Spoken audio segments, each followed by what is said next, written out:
A gente vê uma realidade que é muito cruel aqui no Brasil. A gente vê muitas meninas, né? Ainda existe a gravidez na adolescência, então é uma situação muito presente.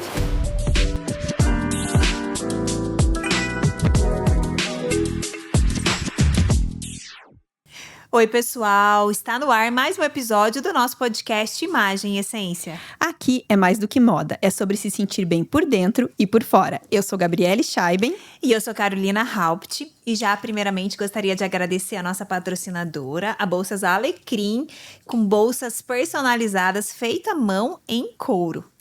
E também gostaríamos de agradecer a Blink, que tem óculos para todos os estilos e ocasiões. E hoje o nosso episódio é um assunto que toda mulher precisa saber: informações sobre ginecologia.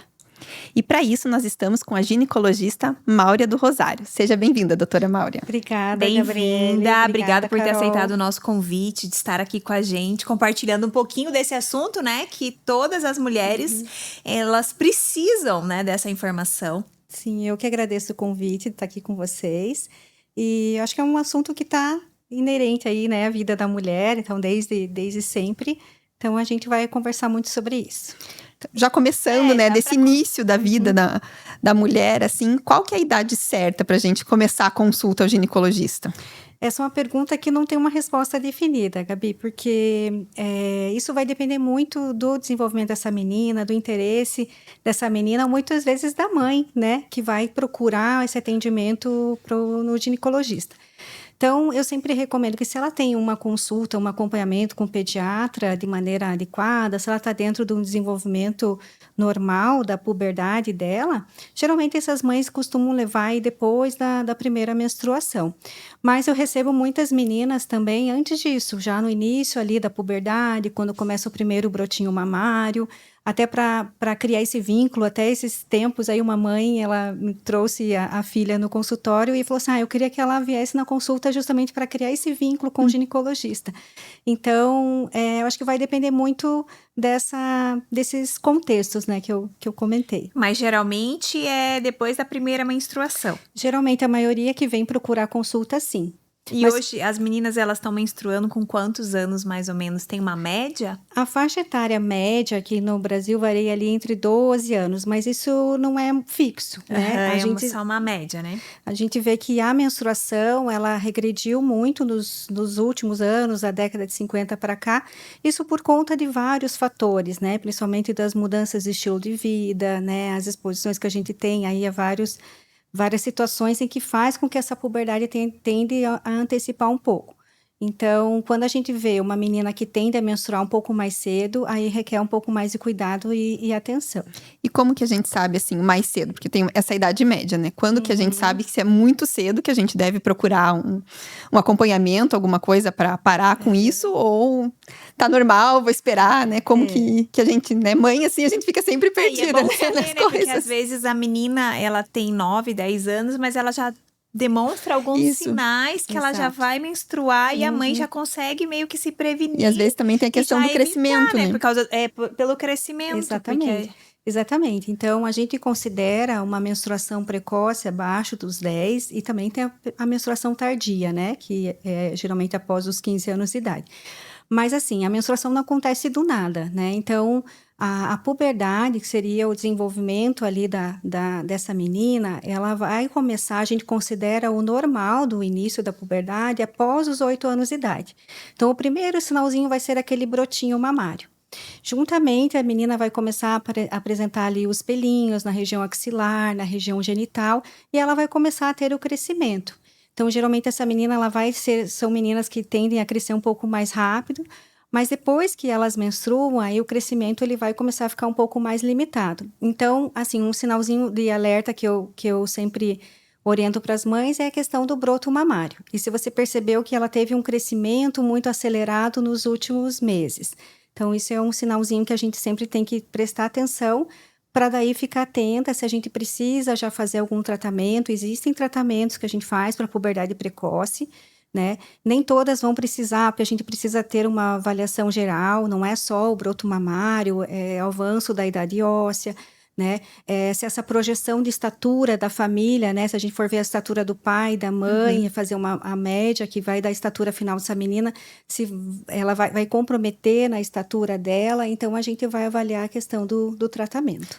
Então, só para o pessoal de casa entender bem. Então, se até antes dos 10 anos, se a mãe já identificar esse broto mamário, então ela já tem que já procurar esse atendimento médico para já buscar essa assistência, porque tá um pouquinho precoce. Então a gente considera o broto mamário abaixo dos 8. Abaixo né? dos 8. Então, com 8 anos, menos de 8, ela já tem que ficar... Isso, Então, se ela, claro, que aquelas meninas que vão começar com brotinho ali com 8, 9, mas você vê que tá aumentando muito rápido, porque a progressão, né, depois que vem o primeiro broto, leva uma média ali de uns 2 anos para vir a menstruação.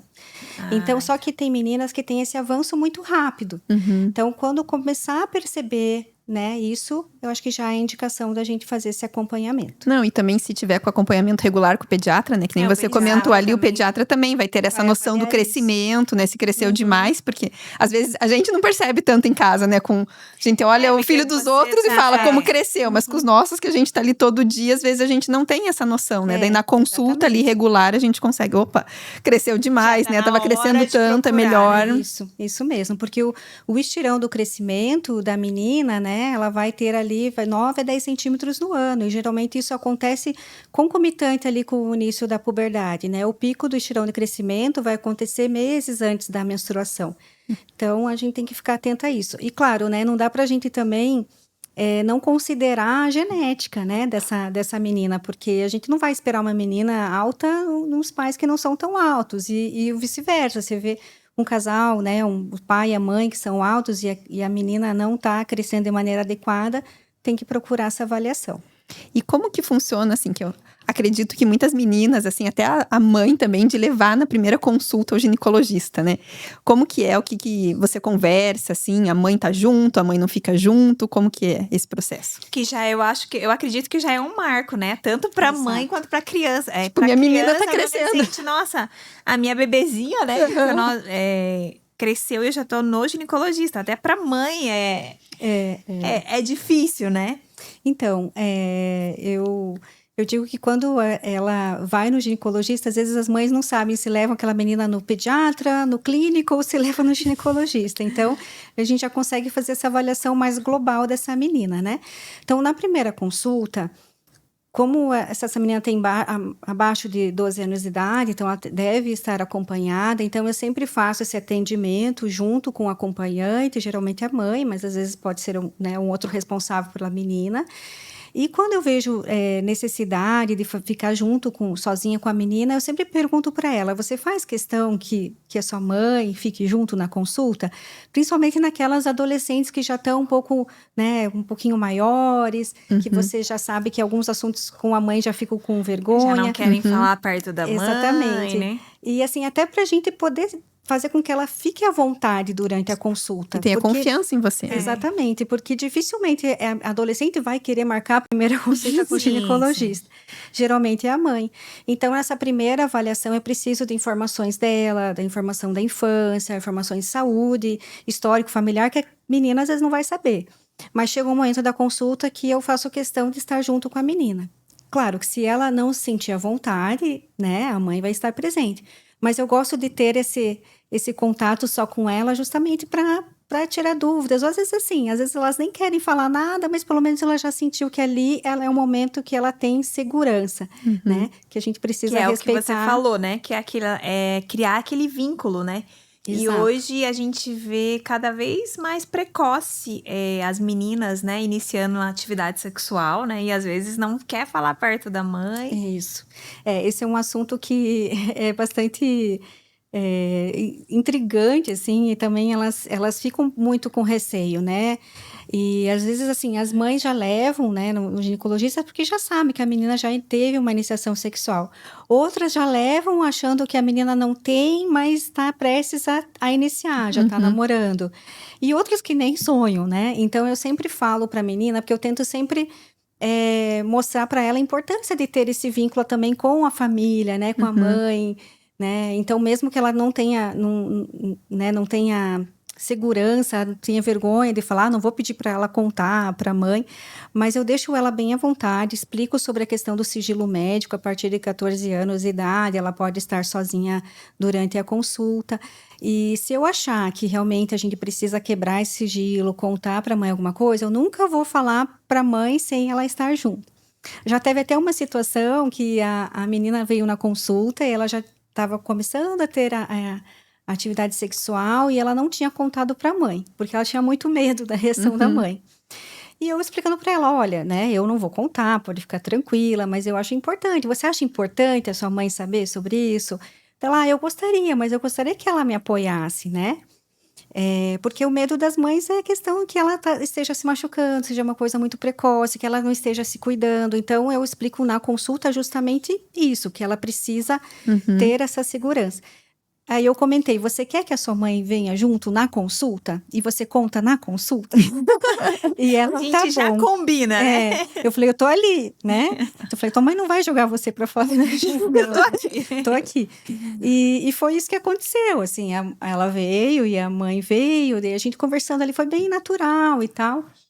Eu acho que no fundo a mãe já sabia. É isso que eu ia falar. Às vezes a gente fica com esse, mas a gente como mãe, a gente também não é boba. Sim, Então, assim, claro, ficou um pouco desconfortável ali, mas assim, foi um momento que eu consegui, né, falar para ela, olha, você viu a importância, ela quer que você participe da vida dela, Sim, né? ela sentiu, né, ela sentiu essa necessidade de comentar, porque cria esse vínculo de amizade entre a mãe e ela a busca filha, esse né? apoio, né? Exatamente. Que a mãe possa ajudá-la. E aí ela já pode começar a tomar anticoncepcional, entrar com os porque eu acho que a métodos gente contraceptivos, entra ou duas tem alguma questões, idade né? que tem restrição? Eu acho que a gente tem duas questões importantes, né, nesse início da vida sexual, porque a maioria, assim, que a gente vê pensando é na gravidez. Que a gente Né, na gravidez desejada, da gravidez muito jovem, mas também a gente não pode esquecer das doenças também que podem vir, né? E eu acho que a preocupação da maioria dos pais, assim, no geral, é essa gravidez muito nova, né? Indesejada. Mas também a gente tem que pensar na saúde como um todo. Exatamente. A gente vê uma realidade que é muito cruel aqui no Brasil. A gente vê muitas meninas, né? Ainda existe a gravidez na adolescência, ainda é uma situação muito presente, né? Então, quando essa menina já tem uma iniciação sexual, hoje ela pretende iniciar, a gente tem que falar sobre contracepção, até mesmo sobre isso. Então, falar sobre contracepção não vai induzir ela a iniciar uma atividade sexual precoce, né? Pelo contrário, eu sempre falo sobre a importância, né, desse cuidado, a importância do cuidado com o corpo, né? Do respeito mútuo, né, entre ela, a parceria que ela tiver. Então, muitas vezes isso já retarda uma iniciação muito precoce. E se ela for iniciar, ela sabe que ela vai estar protegida. Então, eu gosto de explicar sobre todos os métodos. Com relação à idade, se tem um limite mínimo, isso não tem um limite mínimo, né? A gente, claro que alguns métodos a gente procura evitar ali na adolescência, mas isso vai depender muito da saúde geral dessa menina. Então, existem métodos contraceptivos, né? Os anticoncepcionais, as pílulas, existe anel vaginal, adesivo, injetável, DIU hormonal, DIU de cobre, implante hormonal. Então, a escolha vai depender muito do perfil daquela paciente, se ela consegue tomar todo dia, se ela vai conseguir comprar aquele medicamento, né? Então, isso a gente tem que avaliar num contexto geral. Mas o DIU, por exemplo, uma adolescente pode colocar já. Pode ser utilizado. Tanto que uma das primeiras escolhas de métodos contraceptivos na adolescência são os métodos que a gente chama de longa duração. E aí entram os DIUs, tanto o DIU hormonal quanto o DIU de cobre, e o implante subtérmico, que é o Implanon. Que daí é para não ter risco de esquecer, né? Que ele já tá lá. Porque elas já são, como são bem novinhas, né? A chance Isso. de esquecer de tomar esse remédio ou de tomar um anticoncepcional é muito alta, né? É justamente por isso, para facilitar, para não ter esquecimento, né? Porque o impacto de uma gestação, numa adolescência, impacta a vida dessa menina, né, para sempre. Né? E eu sempre reforço aquilo que você comentou, né, Gabi, sobre a questão de prevenção de doenças, né? Eu sempre reforço que nenhum método hormonal vai impedir que essa menina tenha algum contato de uma infecção sexualmente transmissível. Então, independente se ela está usando algum método, tem que usar métodos que previnam, com preservativo, né? Então, isso independente da idade, independente de qual fase, né? Porque isso eu reforço na adolescência, mas eu também reforço nas mulheres adultas, né? Especialmente naquelas mulheres que às vezes estavam no relacionamento, terminaram, né? Num casamento terminaram e voltam a ter novos parceiros. E às vezes ela estava cômodo, antes ela não utilizava, né? E aí, isso a gente sempre tem que reforçar. E eu acho que também tem muito, na primeira consulta, voltando, que hoje as crianças, né, vamos dizer, crianças, adolescentes, já têm muita informação. Então, acaba que essa vergonha, assim, que às vezes os pais mesmo, a gente tem de conversar, mas eles já sabem muita coisa, né? Porque eles já pesquisaram, e às vezes até de um jeito errado. Ou que ouviram dos amigos, ou que, enfim, não tem. E ficam, às vezes, até com vergonha, até pelo modo que foi falado pra eles. Porque a gente sabe que tem jeitos e jeitos de mostrar as coisas. Então, às vezes, faz de um jeito que fica envergonhado. Eu não vou falar isso com a minha mãe, né? Olha o jeito. Então, às vezes, essa conversa ali de ter... E às vezes não sendo o pai, né, ou a mãe, sendo uma pessoa, vamos dizer, de fora, que ela vai construir essa confiança, também é importante para ela. Não, com certeza. Esse é o principal, é o principal objetivo ali na primeira consulta, né? Então, a primeira consulta eu converso muito. O exame clínico é a última coisa. Então, no meu consultório, eu tenho um protótipo da pelve da mulher, eu explico sobre os órgãos, o que cada um, né, faz, para que cada um serve, não, essa anatomia, eu quero saber o que ela já sabe. Então, eu pergunto para a menina, você sabe o que é o útero? Você sabe para que serve o útero, né? Você sabe como que engravida?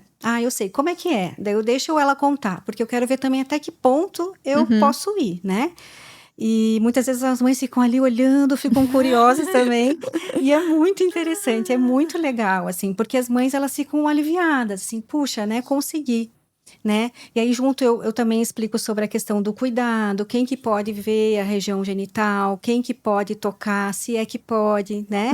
Quando que isso é permitido, né? Então, e é justamente isso. Eu falo para as mães, às vezes elas ficam com receio de como abordar esse assunto.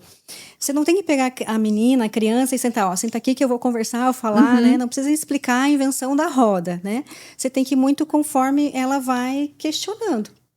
E ser simples na linguagem deles, que eu falo, a informação vai chegar. Vai. Né? E se for por você, se for por um médico, mas pode ser que seja de maneira equivocada, né? Então, a gente não pode subestimar essa inteligência das crianças. E às vezes é isso que você falou, né? Que a Gabi falou, que essa informação, ela chega muito rápido hoje com acesso à internet e é um fator importante, né? A mãe levar para a ginecologista para que a adolescente já tenha acesso à informação correta. Ela pode até ter acesso externo com outras informações, mas ela já vai saber o que é o certo, o que é o errado, Exatamente. Não, e às vezes a conversa, assim, lógico que na profundidade da idade, porque a gente sabe do mundo hoje, né? Eu lembro quando o meu filho, né, ele sempre ia, quando era pequeno, no banheiro lá do clube tomar banho comigo, porque ele era menino. Mas daí, a partir de uma idade, ele não pode mais ir comigo. Sim. Né? E ele tem que ir sozinho no banheiro dos meninos tomar banho. E daí você fica com aquela, né? Ai, meu Deus, né? Tipo, sim, eu tenho que falar pra ele, olha, filho, ninguém pode encostar em você, né? Teu corpo, as tuas, né? Então, mesmo não sendo uma coisa profunda, mas ele já sabe que aquilo lá é íntimo dele, né? Que é dele, que ele não pode, né? Que as pessoas não podem ver, tocar, assim, que é só quem...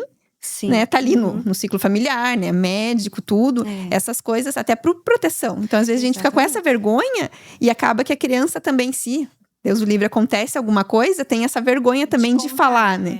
Isso é muito importante a gente comentar, porque às vezes a criança, ela não sabe, ela não enxerga a maldade. Ela tem inocência, né? Aquela inocência que ela acha que não tem problema, né? Então, até tive uma situação que eu atendi de uma menina que depois de muitos anos, assim, de alguns anos, ela começou a se retrair, se fechar, e a mãe ficou meio incomodada, e ela falou que alguns anos atrás a melhor amiguinha dela gostava de ver, de olhar a região íntima, e ela não se ligava nisso antes, né? Mas depois ela percebeu que aquilo não era uma brincadeira legal, né? Então, se vê a importância da gente falar sobre isso, né? Porque aquelas coisas que você acha que é uma brincadeirinha, e é assim, né? Principalmente as pessoas que vão abordar, né? As crianças de maneira maldosa, elas vão chegar desse jeito. Então, é importante a gente sempre falar disso e mostrar que a gente está do lado, né? Que não vai acontecer nada de mal com elas. Então, isso na consulta eu sempre reforço e pergunto se teve alguma situação. Às vezes ela tem vergonha de falar sobre ela mesma, mas aí você fala assim, você já viu alguma amiguinha passar por isso? E aí surgem, né, algumas histórias. Que hoje já tá bem mais fácil, mas a gente tem aquele tabu, né, que a gente tinha, se a gente for considerar aí 15, 20 anos atrás, de falar sobre atividade sexual, de falar sobre sexo, né? A gente tinha aquele preconceito, aquele Pudor, mito, nossa, né? Como pudor, como E a que você vai idade também, falar, né? Ai, vou falar com uma criança o pai, disso. geralmente, se você for considerar aí, antigamente não se falava, né? A criança, o adolescente, ela descobria sozinho. Sim. E hoje é uma situação assim que a gente já tem mais informação, já tem mais acesso, mas ainda é uma situação delicada, né? Delicado. Porque a gente precisa, como a doutora falou, você tem que ter essa forma de abordar, porque não é só você chegar, eu vou te explicar isso daqui, Sim, né? Você tem que saber explicar. E tem que tomar muito cuidado com o que elas estão vendo por aí, né? Porque essas, como eu falei, elas vai chegar. E às vezes é de uma forma assim que a gente pode falar sobre isso de uma forma leve, lúdica, né? E tranquila. Porque às vezes para ela não se assustar, porque, né? Se a gente deixar ela procurar sobre isso, talvez ela veja de uma forma que não é Encontre legal. da maneira inadequada. E Não é nessa adequado. idade do começo, né, da puberdade, elas são muito influenciáveis. Então, se a amiguinha, a amiga já teve relação sexual. Então, nossa, mas todas as minhas amigas já tiveram, eu não tive. Então, às vezes, elas vão pelas amigas, né? Isso, pela modinha. Pela modinha. Então, a gente tem que ter esse cuidado dela já saber, olha, as minhas amigas já foram, mas ainda não é o meu momento. Não, e às vezes até a informação de uma outra, elas nenhuma tem informação, Isso. né? E daí o erro vai acumulando. Né? Nenhuma tem, uma explica pra outra de forma errada. E a gente tem que prezar a individualidade, né? Então eu falo para elas, o que é legal, você não vai deixar de ser legal se você não tiver a primeira relação, você não vai deixar de legal se você não provar aquela bebida, né? Então eu também procuro abordar também sobre isso, porque às vezes é a primeira oportunidade que alguém tem para falar para aquela menina, e uma pessoa, né? com conhecimento, né? Digamos assim. Porque às vezes ela só pega essas informações com terceiros, com as amigas, com o vizinho, só que não é uma informação certa, né? Exato. E é difícil, né? Que a gente sabe que, ainda mais adolescente, a gente como adulto já quer fazer parte do grupo. Sim, né? A gente não quer. A gente já quer ter essa inclusão, né? Daí adolescente ainda, assim, que tem aquelas, não vão gostar de mim, não vão me querer aqui no grupo, né? A gente vê isso. Então é importante terem essa perspectiva, né? E acho que tudo não se resume ali à escola, né? Que tem outros lugares que ela... né, que a pessoa pode ser ela mesma, porque às vezes a gente fica muito focado naquele ambiente, né, e a gente não é, a gente tem que tratar todo mundo com respeito, mas não quer dizer que os nossos amigos, que as pessoas que a gente tem que estar na escola, tem que estar em ambientes específicos. Exatamente, eu acho que a gente tem que, a consulta justamente, né, da ginecologia na adolescência, a gente não vai se restringir só a isso, né, então a gente conversa sobre esse todo, assim, né, sobre até a questão, né, questão do corpo, né? Há um padrão de beleza, já que você comentou. Então, as meninas tendem a fazer, às vezes, transtornos, distúrbios distúrbio alimentar por conta de ser sempre magra, ser daquele corpo, né? Então, ali, isso também interfere no ciclo menstrual dela, né? Então, eu tenho que explicar sobre isso. Se você não tiver um bom controle alimentar, se você não fizer praticar atividade física, se você não dormir bem, isso vai refletir no teu ciclo, né? Então, como a tua amiga é de um jeito, você é de outro. E hoje a gente, com as mídias e tudo, a gente tem uma comparação maior, né? Não só com a amiga. Então, a adolescente, ela já começa a comparar o corpo dela com outras mulheres. E nem sempre é uma comparação real. Nem sempre. E aí ela começa a se frustrar, né? E ela começa a se frustrar. Nossa, mas a tal pessoa já faz isso, aquilo. Então, ela começa a se sentir mal. E aí começa esses distúrbios. Exatamente. Então, isso a gente tem que abordar bem também sobre isso, porque às vezes é ali na consulta que você vai ter esses gatilhos. Já vai conseguindo... Pra você ver se precisa encaminhar para um especialista, para um psicólogo, um psiquiatra, né? Porque eu já tive, né, pacientes, adolescentes que desenvolveram transtorno alimentar, causando ausência de menstruação, ficaram sem menstruar. Na verdade, assim, geralmente elas vêm com a queixa de ausência de menstruação. Aí quando você vai começar a procurar, você vê, né, que existe algo muito mais profundo do que só não vir a menstruação. E daí precisa ter o conhecimento para encaminhar Isso. no especialista adequado. É um tratamento multidisciplinar, né? Não vai ser só a sua conduta. Ela precisa trabalhar isso, né, de maneira psicológica. E a gente já vê aqui que essa primeira consulta, ela já é muito importante, né? Não é só aquele cuidado ginecológico, vai menstruar, não vai menstruar. Envolve muitas outras questões que a menina, que ela tá começando essa vida, né? Essa adolescência, e essa informação que ela já vai adquirir. Então, não é só a mãe pensar, só vou levar lá na ginecologista porque ela vai menstruar ou menstruou. Não é só isso, né? Não. Envolvem outros fatores super importantes no desenvolvimento. É a profissional que acompanha, né? A gente tá falando a vida toda, né? Que a gente começa ali, né? Mas vai passar por várias fases depois. O ginecologista é o clínico da mulher. Então, assim, eu sempre falo para elas, né? Que tudo que você fizer na tua vida, né? Pode refletir. Então, às vezes ela vem lá com uma queixa de uma cólica, uma menstruação irregular, né? Mas eu tenho que ver como que ela funciona, como é que tá, né? Como é que tá a rotina dela, se ela tá dormindo bem, né? Ela tá usando alguma medicação, como é que tá a alimentação. Então, eu tenho que ver sobre tudo isso, né? E isso vai impactar diretamente no ciclo menstrual também, tanto nos sintomas, né? A qualidade de vida. Então, isso para preparo para isso não só nas adolescentes, nas mulheres adultas, né? Porque a gente quer qualidade de vida até o final dos nossos anos, né? Então, ali na consulta ginecológica, a gente tem que abordar sobre tudo isso com toda certeza. Já buscando essa qualidade de vida, né? Vamos puxar um pouquinho pros métodos contraceptivos, que a gente tem vários hoje, né? E nem todos funcionam para todo mundo, tem diferença, né? E a mulher hoje, ela tem uma gama de opções, mas como que a gente sabe qual que é o adequado para cada um?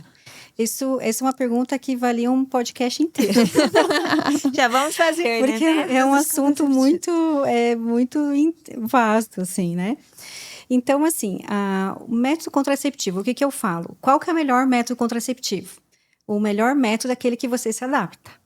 Então, o que pode ser para mim, pode não ser bom para você, Carol, não pode ser diferente para Gabi.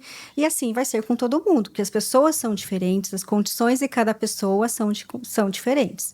Então, assim, só para a gente resumir, né? O que a gente tem de métodos contraceptivos? Existem os não hormonais, né?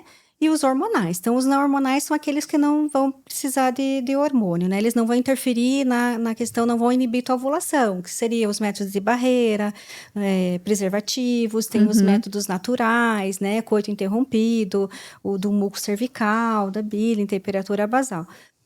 Tabelinha, né? Mas nem isso não vai funcionar às vezes para todo mundo, né? E quanto menos você ser regular e a tabelinha pode errar, né, doutora? Pode ter mais chance de falha. E até porque, pelo que né, o que você estava falando de alimentação, de tudo isso pode interferir daí na tua tabelinha ali e ter algum erro de cálculo. Isso, vai funcionar assim para quem tem ciclo regrado, quem reconhece bem os sintomas, os sinais, né, do seu corpo, né? Agora, falando sobre os métodos contraceptivos, né, o que a gente tem de opção? A gente tem os métodos hormonais, né, existem várias opções, né, então, como eu tinha comentado, pílula, as injetáveis, a adesiva, né, o vaginal, os métodos de longa duração, seria o GIL de cobre, de hormonal e o Implanon. O que vai diferenciar entre cada um deles? É o tipo do hormônio, né, que vão inibir a ovulação, né? E o tipo de estrogênio que vai ter nesse método, né? Então, o que vai contraindicar um método ou outro, na maioria das vezes, é a presença ou não do estrogênio, principalmente o sintético, né? Que hoje a gente tem pílulas que têm o estrogênio mais natural. Então, às vezes, assim, vamos colocar um exemplo, né? Mulheres que estão amamentando, essas não podem usar métodos que têm derivado de estrogênio, que vão interferir na lactação. Mulheres que têm hipertensão descontrolada, obesidade, tabagismo, também vão ter maior risco trombótico, né? Então, eu preciso evitar que ela use um método derivado de estrogênio. Agora eu tenho uma mulher, uma menina que ela tem muita acne, oleosidade, então eu vou usar um método que pode também beneficiar ela, além da contracepção.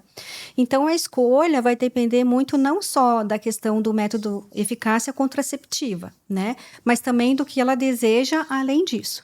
Então, o que vai responder bem para uma pode não responder bem para outra. Então, para todas, eu exponho todos os métodos que existem e explico sobre cada um, né? Às vezes ela vai com a ideia de que ela quer usar, eu quero usar um DIU.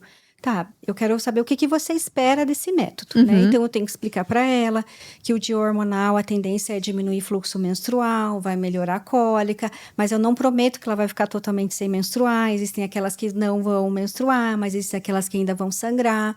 Depende das condições que ela tem, porque se ela tem um útero muito volumoso, tem mioma, às vezes eu não vou conseguir controlar, né? Só com tratamento hormonal.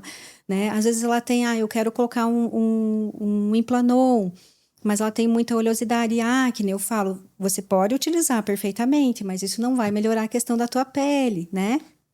Às vezes ela quer usar aquele método, né? Um contraceptivo, mas ela tem fatores de risco que impedem que ela use aquilo. Então, por isso que eu preciso saber da saúde geral dessa menina, dessa mulher, para poder indicar o melhor método. E a escolha, afinal, sempre é dela, né? Eu falo, a gente tem os prós e os contras, né? Tem prós e contras. O que você decidiu? E sempre quando a gente começa algum método, eu sempre peço para ela retornar depois de alguns meses para ver se ela se adaptou ou não. Que os primeiros meses sempre pode ter né? Alguma coisa que não está muito adequada, mas é o período de adaptação. Então, a gente tem... E nada impede a gente trocar e achar um que funcione. Que ela esteja satisfeita, né? Porque tem essa questão também que você falou, que a gente escuta, né, da acne, né, da oleosidade, e também, eu não sei se ainda é assim, mas a gente ouvia muito falar de não tomar por causa do ganho de peso. Então, às vezes, né, como você falou dessas questões também de se comparar, né, que desenvolve transtorno alimentar, então, às vezes, ela até é errado, mas fica com essa, eu não vou no ginecologista, porque daí ela vai me dar um método que eu vou ter que usar, e daí eu vou engordar e vou... Mas existe realmente essa relação com o uso do hormônio, anticoncepcional, né? Com o ganho de peso? Então assim, na verdade o anticoncepcional, nenhum método condicional vai fazer você ganhar peso. O que pode acontecer? Alguns podem fazer retenção de líquido. Aí sim, isso pode refletir na questão do peso. Principalmente também dependendo das tuas condições, né, de saúde, né? Então, claro, existe os que realmente vai ter mais impacto no peso são os injetáveis trimestrais. Esses sim podem fazer reflexo no peso. Mas a maioria não vai fazer você engordar muito, né? Vão ter aqueles que vão ter mais retenção, vão refletir na questão do peso, mas não dá pra gente generalizar, não dá pra gente dizer que para todo mundo vai ser assim e que ele vai se comportar igual, né, para todas. E aquela coisa, né, vamos cuidar da alimentação, fazer atividade física e não jogar a culpa no anticoncepcional. Mas é importante não copiar, né, não copiar o anticoncepcional da amiguinha. Sim, né? Às vezes tem isso também, né, não quer ir na consulta, não quer falar pra mãe. E com certeza isso deve acontecer bastante. Não. Né? Minha amiga tá usando esse, eu vou usar também, né? Então, ela tá usando, também eu já tô com atividade sexual, então eu vou usar esse. Vou usar esse, acontece, né? E não é a melhor maneira, obviamente, né? A melhor maneira é a gente fazer essa avaliação antes de iniciar qualquer método, né?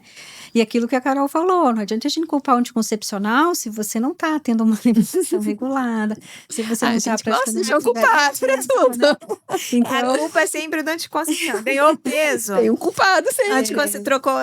Mudou o anticoncepcional, né? Então... E não dá pra gente generalizar, né? Óbvio que tem aquelas que vão ficar na exceção, né? Mas não dá pra gente dizer que pra todo mundo que ganhou peso, é igual.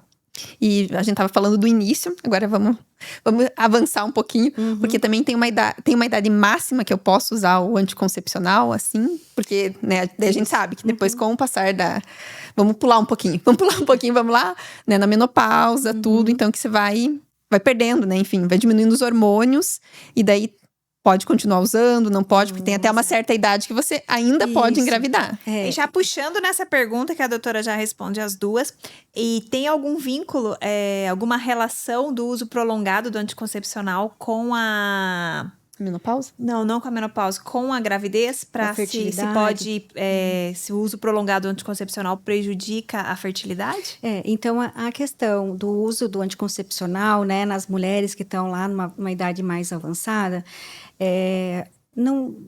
O que a gente vê, né? Quando a mulher está na perimenopausa, né, ela já está começando a ter uma falência do ovário. Então, ela está deixando de produzir estrogênio, mas, ao mesmo tempo, ela não está isenta de gravidez, né? Então, ela tem um risco menor, mas ela tem. Então, para essas pacientes, eu ainda preciso usar o método contraceptivo. E existem métodos que vão ajudar também nos sintomas que ela já pode começar a ter, nos sintomas climatéricos. Então, existem pílulas que têm já o estrogênio natural, então ela já usaria as duas coisas. Já teria o método contraceptivo e mais um estrogênio natural que já pode ajudar nos sintomas. Existem o DIU, é um método interessante, que daí com o DIU ela já pode usar também uma reposição caso ela precise. Então, não tem uma data limítrofe, né? Isso vai depender das condições de cada mulher, mas a partir do momento que a gente vê que a menopausa se instalou, que a menopausa é um evento, não é uma, né, uma data, não é uma situação, né, não é uma fase, é um evento. Então, quando a gente confirma, né, que ela realmente não tem mais o risco de gravidez, isso a gente vê pela questão também hormonal, né? Aí sim a gente suspende o anticoncepcional. E aí, a doutora consegue ver pelos exames que ela não tem mais... ela não tem mais chance de engravidar. Isso. Dependendo... Pelos exames já consegue identificar. Se ela está usando, né, algum método contraceptivo, eu tenho que fazer dosagens ali hormonais e daí repetir depois de um tempo para isso no momento da pausa, porque também dosar hormônio usando anticoncepcional não é um valor real.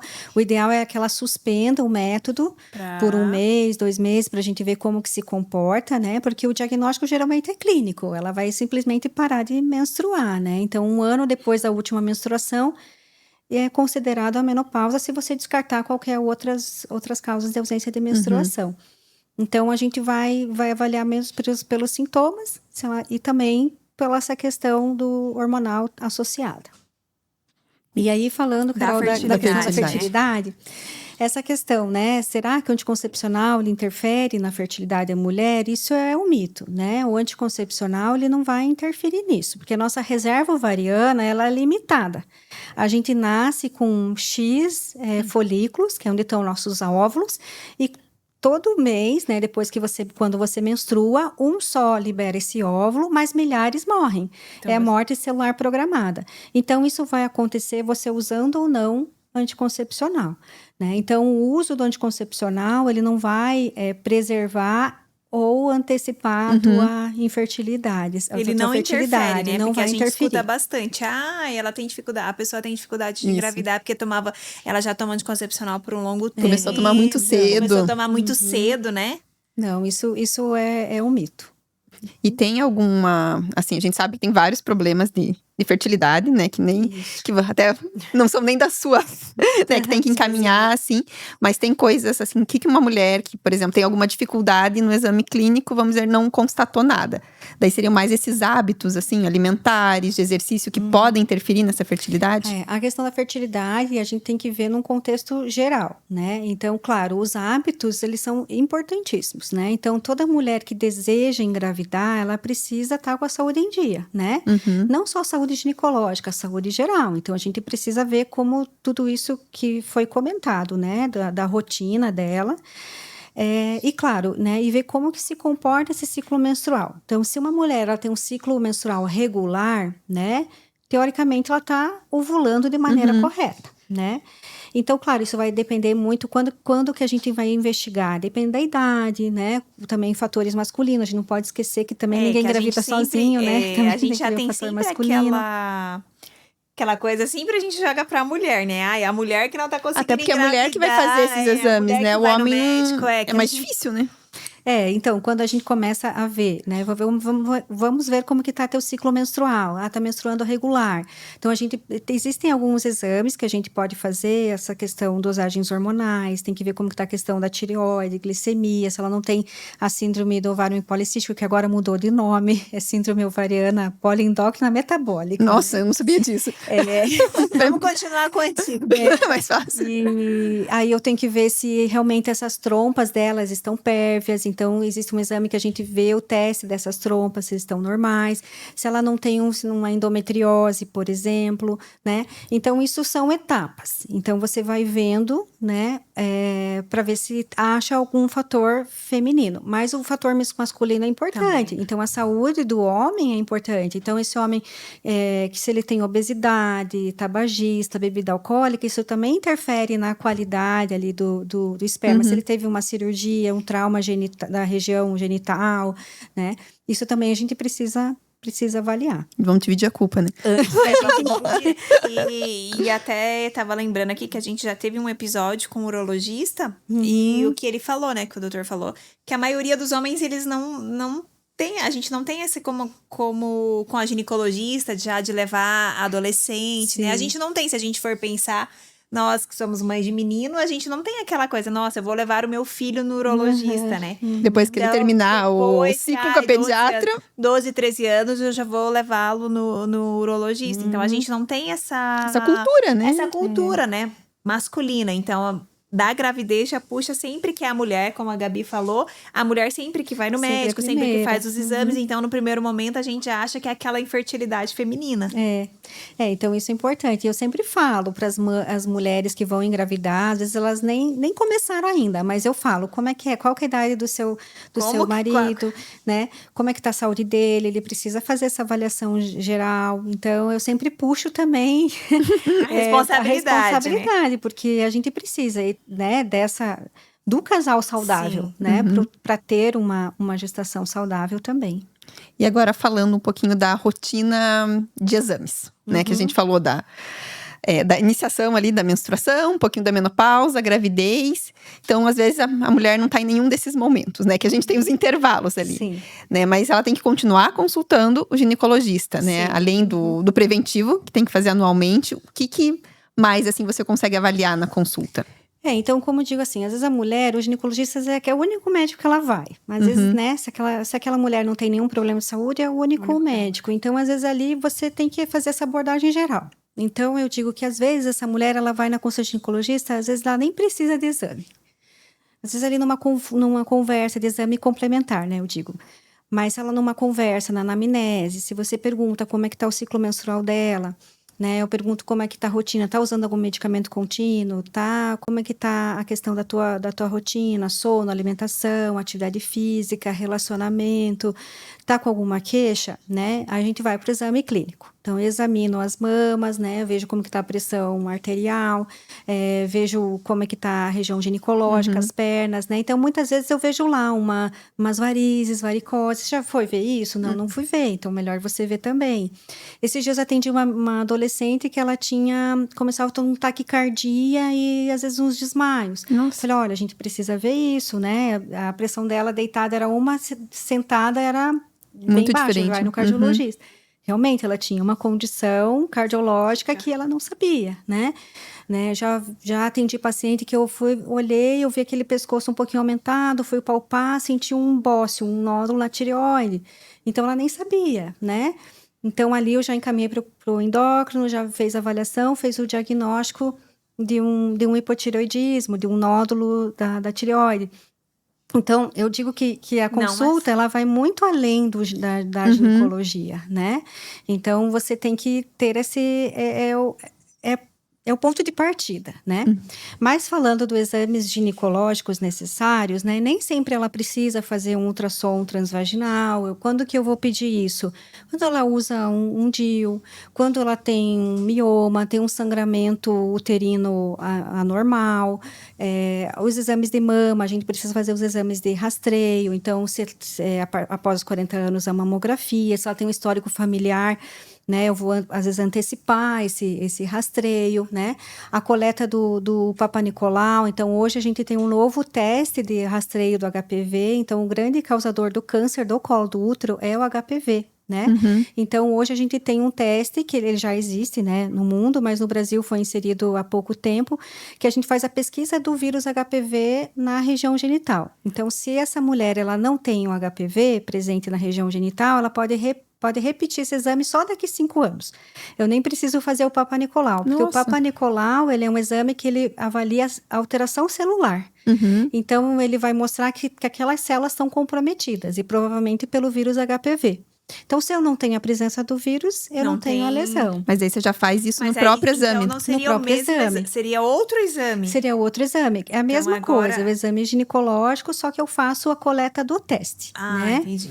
Então, é um teste que ainda está sendo implementado, não são todos os planos de saúde que estão cobrindo, mas é um novo rastreio, né? Então, depois, se ele vier negativo, eu posso repetir daqui 5 anos. Se ele vier positivo, daí na mesma amostra a gente coleta o Papa Nicolau e eu vejo se tem necessidade de fazer um exame mais específico do colo do útero, né? Mas eu sempre explico para ela. Veio negativo, não quer dizer que você tem que vir só daqui 5 anos. A gente tem que fazer a avaliação, né? Consultas anuais, né? Então, eu falo também da questão da vacina, a importância de a gente fazer a vacina do HPV. E hoje tem na rede pública também, né? A vacina HPV, ela tem na rede pública, né? Então, na rede pública, ela contempla só os adolescentes, crianças e adolescentes, dos 9 aos 14 anos. Então, é quadrivalente. Então, é uma vacina que previne contra os 2 sorotipos que mais causam câncer do colo do útero e os outros 2 que causam verrugas genitais. Aqui no Brasil, a dose única já está estabelecida, mas a gente pode fazer uma vacina mais completa, que é a HPV nonavalente, que ela previne contra esses 4 mais 5 sorotipos que a gente chama de alto risco. Já pode, e a partir de qual idade que ela já pode tomar essa vacina? Pode ser livre? A partir de 9 anos de idade e em bula até 45 anos de idade. Então, todas as mulheres, todas as pessoas deveriam vacinar, não só as mulheres, né? Então, a vacina, ela não está só restrita à adolescência. Então, ela também é importante ser feita na vida adulta. Eu lembro que quando eu casei, tava começando essa vacina do HPV, assim, que ela tava chegando. Eu lembro que daí, né, não era criança mais, obviamente, eu tomei, né, na época, mas ainda não tinha isso muito dessa idade maior, né? Eu tava ali no limite da idade pra tomar a vacina, pra poder tomar, né? Eu não sabia que agora podia ser até 45. Até 45. A gente até pode estender um pouco mais, né? Quando que eu posso até pensar? Porque a gente tem que entender assim, mas eu tenho um relacionamento fixo, eu sou casada, eu preciso tomar a vacina do HPV? Na verdade, todo mundo deveria, porque o vírus HPV, se você já teve contato antes, né, esse vírus ele não vai manifestar, não quer dizer que eu tenho um vírus e eu vou ter câncer do colo do útero, né? Então, esse vírus, ele pode ter um tempo longo, ele pode levar 10, 15 anos para manifestar lesão, ou nunca se manifestar, porque isso depende do tipo do vírus, da imunidade de cada pessoa, né?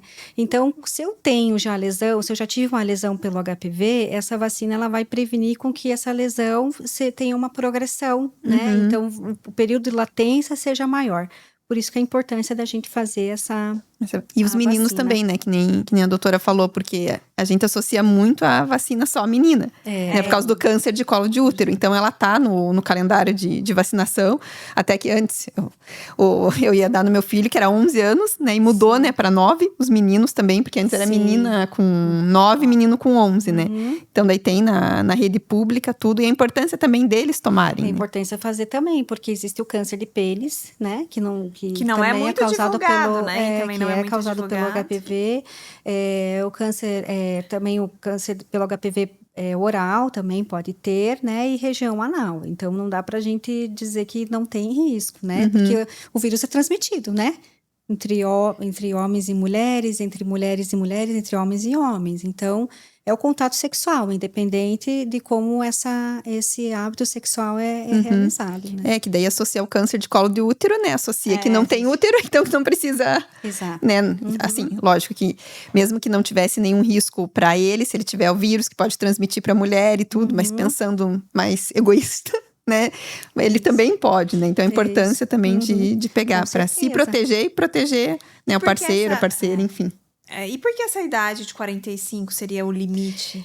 Porque isso é questão de estudos da vacina, estudos né? da vacina, que seria Mas o a limite. gente pode também ir um pouco mais além, né? Porque se a gente for pensar na história natural do HPV, né? Se eu tenho um contágio ali com 45 anos, até esse vírus ter sim. uma manifestação vai ser mais tarde.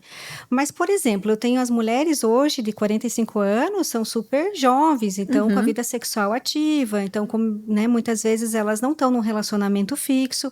Então, por que não vacinar, Não. né? Então, às vezes ela vem de um hábito, como a gente tinha comentado no começo, né? Às vezes ela já não tem mais o hábito de usar preservativo, porque estava num relacionamento estável, e de repente agora se relaciona de novo. Às vezes é mais difícil a gente convencer aquela mulher de usar preservativo do que os adolescentes. É aquela coisa do hábito, né? Começo, É o hábito. Aquela coisa, né? Adolescente, ela tá no começo, é mais fácil você moldar. Isso. E a mulher 40 a mais, ela já teve essa vida, então ela já meio que é mais difícil você A gente vê muito ajustar, extremos, né? Porque eu tenho aquelas que são super, extremamente preocupadas e aquelas que tô nem aí. Não, agora eu já passei, já estão desencanadas, mas não dá. Não dá o pra vírus descuidar, tá aí, né? Não dá pra descuidar. Se a gente for ver, 80% da população sexualmente ativa pode ter HPV, né? Então, a gente não... Isso tem que ser conversado durante a consulta. E com as mudanças também, né, da mulher também. A gente tá falando 45 mais, né? Nos 40 anos tem mulheres que já estão nessa fase, que já tiveram filhos, já estão, às vezes, se separando e partindo para outra. E tem umas que estão começando ali, né? Que acabaram de casar, que vão ainda engravidar, né? Então, na mesma idade, hoje a gente tem fases muito diferentes. É que a gente tem aquela... Hoje a gente tem aquela divisão, né? Porque se a gente pensar 40 a mais, 20 anos atrás, já era uma senhora. E hoje a 40 a mais, ela é uma mulher que tá nativa, se cuida. Às vezes tá até começando, vai engravidar só vai agora. começar, né? Construir a família. A maternidade. Então, a gente tem essa quebra, né? Exato. Que a 40 a mais não é a mesma de 20 anos atrás. Não, com certeza não é, né? Até se a gente for ver anos atrás, a mulher de 30 a mais já era, né? Então, hoje as mulheres de 40 a mais estão no auge, né? Não, no melhor momento da vida, E né? antigamente as mulheres tinham filho com 18, 20. Eu lembro, particularmente, a minha mãe, ela tinha 32 quando eu nasci. Eu lembro quando eu tinha uns 6, 7 anos, eu falava pra ela: nossa, mãe, mas você me teve, você já era velha, você já era velha. E ela tinha 31, 32. Mas pra antigamente, ela já era uma idade mais avançada, né? Isso. Pra engravidar. Mas hoje você vê mulher de 45. Bem isso. Então, hoje as mulheres, elas estão postergando muito a questão da própria maternidade, né? Então, elas também estão mais se permitindo mais a viver novos relacionamentos, sem muito tabu, né? Então, a gente tem que cuidar delas como a gente cuida das nossas adolescentes também. E tem essa questão também dessa gravidez tardia, né? Assim, às vezes pode ficar com aquela falsa impressão, eu vou querer engravidar só depois dos 40, então eu não vou precisar ir agora me consultar, daí quando for a hora que eu vou marcar a consulta para ver como é que tá tudo. Às vezes essa hora pode ser tarde. O nosso óvulo não espera, né? Não espera. Então, eu digo, por mais que você seja super ativa, faça tudo direitinho, faça a lição de casa, se o teu ovário tá predestinado a parar de produzir esses óvulos com X idade, com 47 anos, ele vai parar com 47 anos. Independente do que você fizer. É óbvio, né, que, sem dúvida, né, a qualidade de vida, você ter uma vida saudável, isso vai evitar que você tenha maiores riscos, né, de hipertensão, de diabetes gestacional, que são fatores de risco que tendem a aumentar nas mulheres com mais de 40 anos. Mas a nossa taxa de fertilidade, ela diminui consideravelmente depois dos 35, 40 anos. Então, é como se fosse uma queda livre. Uma queda, isso. E aí já seria interessante para a mulher que ela tem esse objetivo já de querer engravidar depois dos 40, ela já pensar num congelamento de óvulos, né? Já pensar nessa...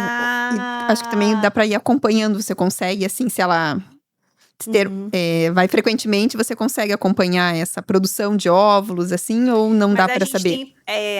eu acho que a gente tem a qualidade do óvulo, ela cai também, Ela né, com a também idade. cai, então, porque aumenta riscos de perdas gestacionais, de alterações Sim, cromossômicas, né?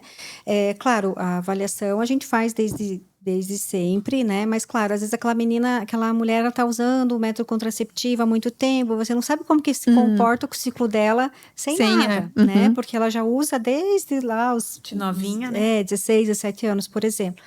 Então, às vezes, ela só vai parar ali depois dos 35, por exemplo, assim. Então, não quer dizer que você deve parar antes, mas eu acho que isso vai muito do contexto da história dessa mulher. Se ela está tendo um relacionamento, se ela tem previsão, eu quero tentar engravidar com quantos anos, eu tenho um parceiro fixo, né? Ou às vezes até uma parceria, né? Hoje as mulheres, né, as constituições familiares mudam Tem muito. várias. Então, às vezes aquela mulher que ela não tem ninguém, ou às vezes ela tem uma parceira, ela quer quer gerar um bebê. Então, eu preciso que ela entenda que além de todo esse cuidado, eu preciso saber como que está essa reserva. Então, às vezes eu preciso encaminhar ela para um esterileuta, para fazer toda essa avaliação, né, para programar essa questão do congelamento de óvulos, né? Então, tem uma idade melhor para fazer isso? Na verdade, quanto mais jovem você fizer, melhor, né? Então, eu acho que depende muito do momento que aquela mulher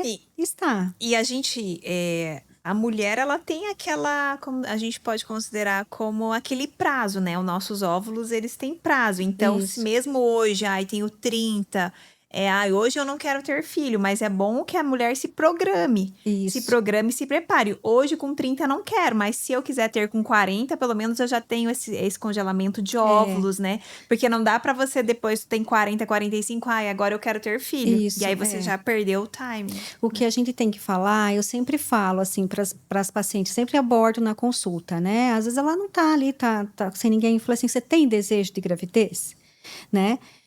Como é que você tá com o teu método, tá usando o método contraceptivo, às vezes tá ali, tá solteira. Eu falei, você tem desejo de gravidez? Tenho, né? Não é para agora. Eu sempre abordo essa questão da fertilidade também, porque às vezes, muitas vezes ela não sabe. Ela nem pensa, né? Ela nem pensa. Então, hoje a gente vê que as informações são, né, tão divulgadas por aí, mas se você for conversar com colegas que são da parte da fertilidade, eles têm histórias contando que a mulher chega e fala assim, se tivesse me falado antes que eu teria essa possibilidade de congelar, eu teria feito, né? Então, a informação sobre isso é importante. Às vezes, ela nem está pensando naquele momento que ela quer engravidar. Mas eu tenho que abordar isso e tenho que colocar aquele pulguinho atrás da orelha, né? Para que, quando ela tiver o desejo... Não, e às vezes até pro planejamento, né? Porque às vezes ela pensa, agora não, porque eu quero fazer isso, vou querer ser mãe mais tarde. Enfim, lógico que a gente sabe que às vezes a vida dá umas curvas, né? A nossa vida muda. Eu mesmo conheço alguns casos que a pessoa estava num relacionamento, não queria ter filho, aí depois se separou, conheceu outra pessoa e aí quis ter filho, mas aí já era tarde demais. É bem isso. E falando do filho, né? Também, porque você é obstetra, doutora obstetra também, né? Então tem esse acompanhamento. Então é super legal também, né? A gente pensar na menina ali que tá indo na primeira consulta, que vai ter a médica ali para acompanhar já também, né? Já começa ali criando isso e vai acompanhar em várias fases da vida. Isso é muito legal, porque assim, eu tô atendendo já pacientes que eu fiz o parto. Isso que legal. Vou perguntar pra doutora, tem algum caso assim que você já, olha aí, já fez o parto e depois você acompanhar? Isso até me arrepia, assim, porque é muito legal, né? Você lembra do bebezinho ali tirando e depois? Então, acho que tem umas 2, 3, assim, que eu já estou atendendo, que eu atendo a mãe, fiz o pré-natal, fiz o parto, e agora vieram já na primeira consulta, né? Uma delas vai fazer 15 anos agora, né? Então, isso é muito gratificante, assim. Porque daqui a pouco já tá fazendo parto, imagina!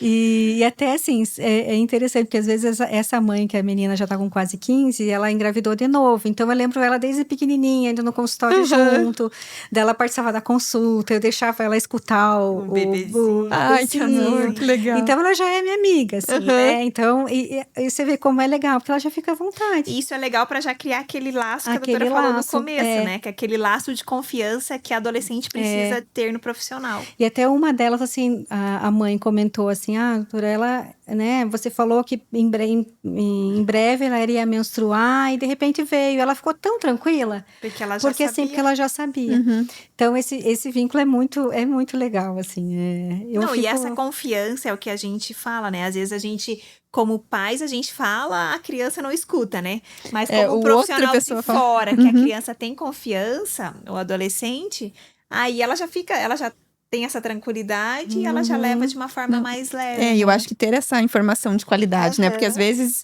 não acredita no que a gente fala, mas acredita em tudo que escuta. E, né, a gente não sabe a qualidade dessa informação, né? Então, tendo um profissional que dá informação de qualidade e que ela confia, né? Não, Com e acaba certeza. que assim, a gente também não pode tirar porque pros pais, pra mãe principalmente, é um peso, né? Porque às vezes, você tem que explicar pra sua filha, só que você já tem aquele medo, nossa, eu tenho uma filha de 12, 13 anos, e se essa menina engravida? Porque a adolescente em si, às vezes ela não tem nem consciência do que pode acontecer com uma gravidez, né? Mas a mãe já sabe. Então, acaba que a mãe já passa um pouco de medo, né? Você não vai me engravidar, imagina, né? O que vai acontecer?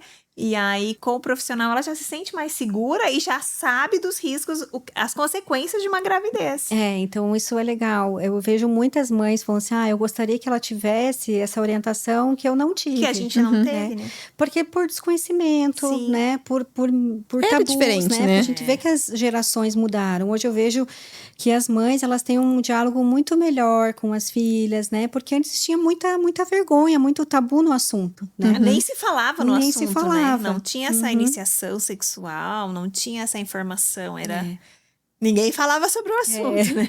Eu vejo umas chegam lá meio emburradas, não gostam muito. Eu pergunto qual que é o motivo da consulta, né? Minha mãe mandou. Veio.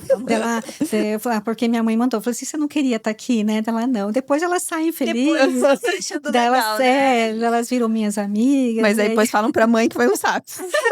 Viu, mãe? Falei que eu não queria vir e você me aplicou. Mas elas voltam. Não, mas elas voltam. E isso é importante, né, também. Agora que você falou de voltar, a importância disso também. Porque às vezes a mãe leva lá, né, faz o papel dela ali, de levar, na primeira consulta, mas também né, a gente vai ficando adulta, é nossa responsabilidade também cuidar da nossa saúde. Né? Porque daí às vezes vai ali, acompanha, tem o filho, tem o bebê e não volta mais, né? Passa ali aquele período e não se cuida mais, né? Fica com toda a atenção, que a gente já falou em muitos episódios isso, né? Da gente se deixar de lado, né? E não cuida da gente, né? Esquece dos nossos exames. Esse puerpério, o puerpério é muito cruel, né? Ele é uma fase muito difícil, né? Porque você não se reconhece mais, né? Você se torna a mãe do bebê, né? Você já não é mais, né? Você, né? Então você acha que você nunca mais vai voltar a ser a mulher que você era. Mas é um momento que a gente precisa ter muito cuidado, um olhar, porque a mulher se sente muito sozinha, né? Então, vem a questão dos sintomas ali mais melancólicos, depressivos, né? Ela já tá incomodada com o corpo, que, né, ela não voltou no peso, e ela não vai voltar em 40 dias. Então, isso tem que dizer que a gente também tem, né? Se as adolescentes, elas têm um ideal, a mulher também tem, mas não vai chegar nisso. E a vida continua, né? Você não deixa de ser mulher, você tem que fazer seus exames. E às vezes até para essa mulher sair ali de casa, conversar. Ela sair, falar dar uma volta, respirar, né? Falar o que angustia ela, né? E a gente precisa dar esse segmento com toda certeza. Teve uma paciente, olha só que coisa, né? Então, na consulta do pós-parto, ela teve 10, 15 dias pós-parto, ela estava super bem. No dia seguinte, ela teve um sangramento. Ela falou que não parecia ser vaginal, era um sangramento anal. E aí eu pedi para ela fazer uma avaliação né, ela foi na emergência, encaminharam ela para um cirurgião e quando ela viu, ela estava descobriu um tumor do intestino. Meu Deus! Então, assim, já no puerpério imediato, né? Então, se veja, são situações que podem acontecer, né? Não é comum, felizmente, mas essa mulher, ela tá numa fase muito frágil, né? Então, às vezes as mães que têm uma pré-eclâmpsia precisam ficar internadas, precisam ficar em UTI. Então, a gente precisa ter esse olhar com bastante cuidado, né? Tenho uma outra paciente que ela também descobriu uma leucemia alguns meses pós-parto. Então, a gente não pode ignorar esse A gente não esse pode cuidado. negligenciar esse momento, né?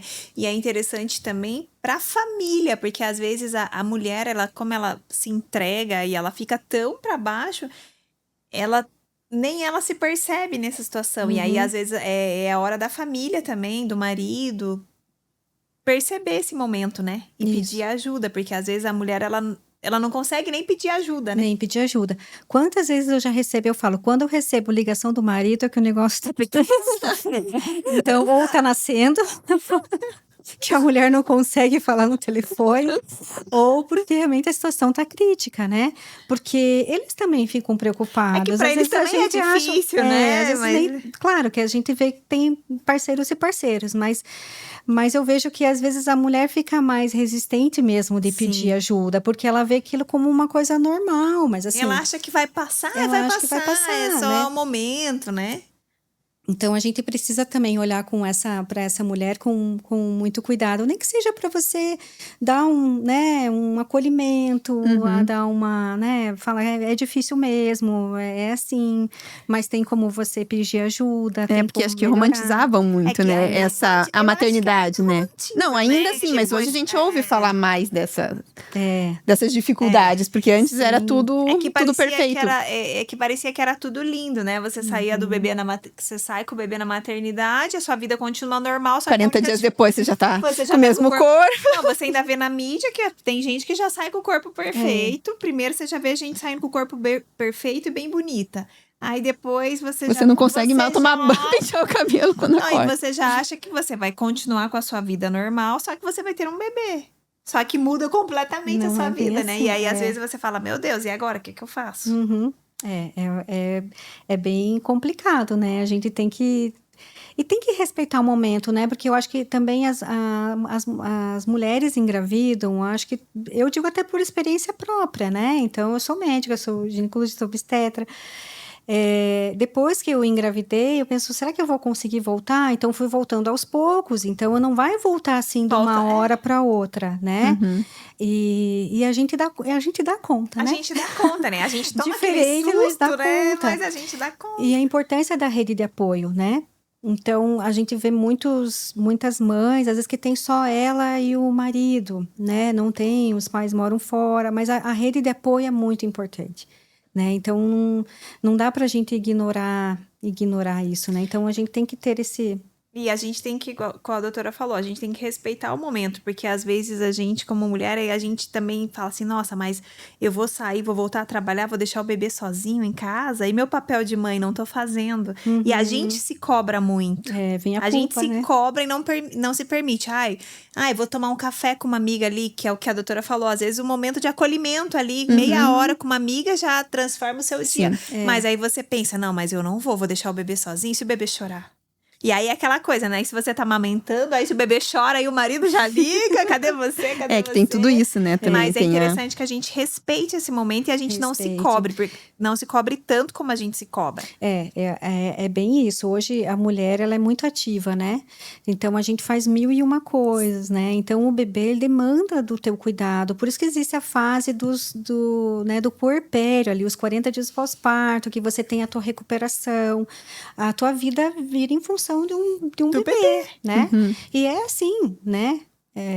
A vida é assim, só que as coisas vão se restabelecer aos poucos, né? Depois essa mulher vai voltar ao mercado de trabalho de novo, vai começar a trabalhar, mas ela tem que entender que ela não vai conseguir recuperar isso da noite para o dia. Então, você se preparar isso antes, né? Eu acho que é importante, é bem importante. Não, e essa consulta também, né? Que você falou até que depois do parto ela vai ter que ver como é que tá, enfim, seja parto normal ou cesárea, ver ali como é que tá. Então, às vezes, para descobrir se tem algo mais, né? Porque a gente sabe que esse sentimento, assim, é normal, mas às vezes é um pouco... Precisa de um cuidado extra, né? E você tá ali, que às vezes é o único contato que tem com o mundo, né? Porque você fica lá em função do bebê. Você só sai, você tá preocupada. Tá faltando alguma coisa, né? A primeira saída, geralmente, é pra ir no médico. Tipo, tô vendo a luz do dia, né? Mas olha o que aconteceu comigo. Eu morava em um prédio e meu andar era bem alto. E eu nos primeiros dias, eu passava carro na rua, eu falava, gente, mas tem vida lá, e eu tô aqui em casa, eu tô de pijama o dia inteiro, eu não faço nada, mas tem vida, tipo, o carro passando, a gente meio que... É muito no começo, ainda mais, eu acho que... Eu só tenho um filho, mas eu acho que o primeiro filho é pior, porque no segundo, terceiro, você já sabe o que vai acontecer, né? E ainda entra aquele medo, você fala, meu Deus, essa criança desse tamanhozinho, será que eu vou dar conta de cuidar? Eu não dou conta de pegar, não dou conta de fazer isso. A gente fica com medo de tudo, né? Fica com medo de tudo. Daí vem a culpa, daí você chora porque você não dorme, porque você tá cansada. E o bebê chora junto. O bebê chora. Daí você chora, fala assim, o que eu fiz na minha vida? Daí você chora porque você se sente culpada, né? Aí você chora porque você tá chorando. E aí vira... Aí o bebê chora. Aí o bebê acorda, deixa... isso na primeira consulta pós-parto eu falo isso, daí elas desabam, assim, né? Então, é bom, é um momento, às vezes, que elas sentem que não estão sozinhas. Que não estão sozinhas. Que é normal, principalmente se não tem essa rede de apoio. E agora a gente tem mais essa informação divulgada, mas antes a gente não tinha tanto. Então, a pessoa achava que assim, nossa, mas só tá acontecendo comigo, né? Porque todo mundo tem bebê e tem vida normal. E eu não, olha o que tá acontecendo, né? Mas agora a gente vê que acontece com todas as mulheres. Mundo. Eu acho que não tem nem exceção, né? A doutora vai saber falar melhor que eu. Eu acho assim, acho que varia muito conforme você se leva, né? Isso, né? Mas um pouquinho você vai ter alguma coisa, acho que todo mundo fica um pouco, né, cansada, deprimida, angustiada. Isso é um padrão. E eu acho que, assim, eu também achei que na segunda gestação eu não ia passar por isso, mas eu acho que passei também igual. E eu pensei, nossa, mas eu já comentei isso com um paciente, falei assim, nossa, mas você que é obstetra, eu falei, mas eu nunca tinha sido mãe, né? Mas eu sou obstetra, né? Então, assim, pra mim o puerpério foi muito cruel, assim, foi muito difícil, né? E eu aceitar isso e achar que não ia dar mais conta. Daí, na segunda amamentação, é difícil, a gente romantiza muito a amamentação, que tem que amamentar. A amamentação é super importante, com toda certeza, né? Mas as mulheres têm dificuldade, então a gente precisa também considerar isso. E não se sentir, né, sozinha. Menos mãe também, né? Porque às vezes a gente tem essa, não tô conseguindo amamentar, não sou uma boa mãe. Não sou uma boa mãe. Então a gente tem que tirar essa culpa. E o instinto materno, ele é muito interessante, né? Porque você tá cansada, você tá estressada. Mas quando você vê o bebê, você fica assim, meu Deus, né? Por que eu tô reclamando? Se, né, ele tá aqui comigo, lindo, saudável. Mas a gente tem que entender que a gente é de carne e osso também, né? Então a gente precisa ter esse cuidado. Às vezes ela quer às vezes ela nem quer que falem nada, só estejam ali do lado dela, façam um chazinho. Respeitar o nosso tempo, né? Respeitar que aquele momento ele vai passar, né? E a gente vai conseguir, depois você vai até sentir saudades, né? Vai sentir saudades. A gente pensa que não, né? Todo mundo fala assim, quando falam, né? Não vou, mas a gente sente, né? Sente saudades. E é interessante, quando as mulheres vêm de novo para tentar uma nova gravidez, às vezes elas, eu tô com que preguiça, começar tudo de novo, né? Então ficam naquela, assim, mas aí quando vem, parece que esquece, né? Parece que esquece. E assim. Foi muito legal, né, Carol? Adorei nosso bate-papo. Hoje o nosso episódio, ele é do 8 ao 80, né? Já começamos na adolescência, já passamos na fase da gravidez, já menopausa.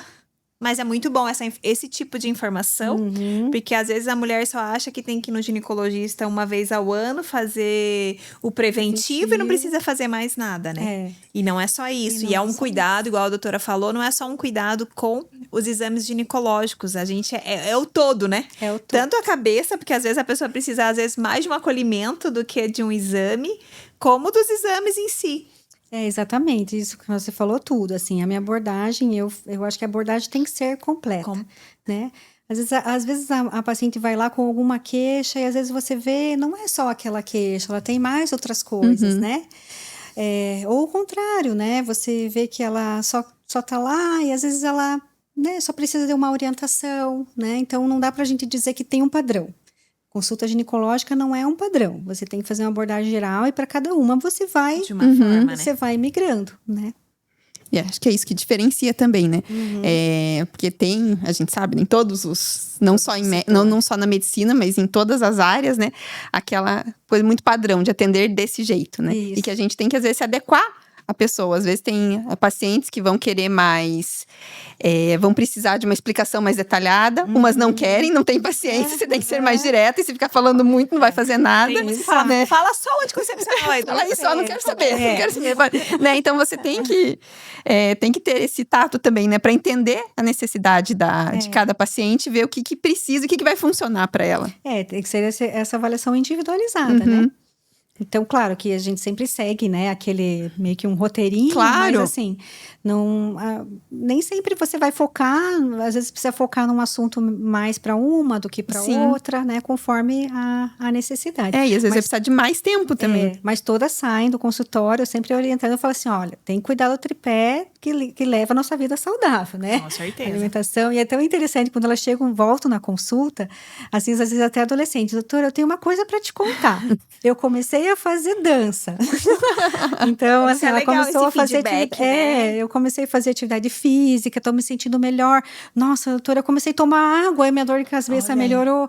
Então, às vezes, ela não tá se ligando que aquilo são pequenos detalhes do dia a dia que nunca ninguém abordou, né? E às vezes na consulta ela nem fala no momento inicial lá, mas às vezes eu começo a perguntar dela, realmente, isso me incomoda, né? E você começa a dar algumas orientações para ela observar mesmo o próprio corpo dela e ela já entende que ela precisa ter uma atenção melhor. Muito interessante. Muito legal. Muito obrigada pelo convite. Pelo convite. Ter aceitado. Ter aceitado o convite. Nós já estamos tanto...